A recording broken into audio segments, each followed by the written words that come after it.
একটি কৃষক কতগুলা গরু পালতেছে। তার গরুয়ে বাচ্চা দিয়েছে। তার বাচ্চাটাকে ধরার জন্য চেষ্টা করতেছে, কিন্তু গরুটি দেখুন ধরতে দিতেছে না। প্রত্যেকটা প্রাণী তার সন্তানের জন্য অনেক টান, অনেক মায়া। সবাই চায়, সকল প্রাণীই চায়, সকল মানুষই চায় তার সন্তানের সুরক্ষার জন্য। তো গরুটি দেখুন আসলে বোবা একটা প্রাণী, তার ভিতরে বোধহয় এত বড় মহব্বত, তার সন্তানের কেউ ধরলে ক্ষতি হয়ে যাবে সেটা কি পরিমাণ বোঝে।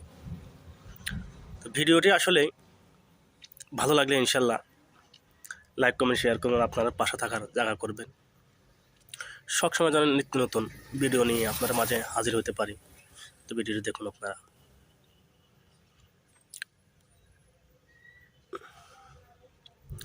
ভালো লাগলে অবশ্যই পাশে থাকা জায়গা করে দিবেন। আর ইনশাল্লাহ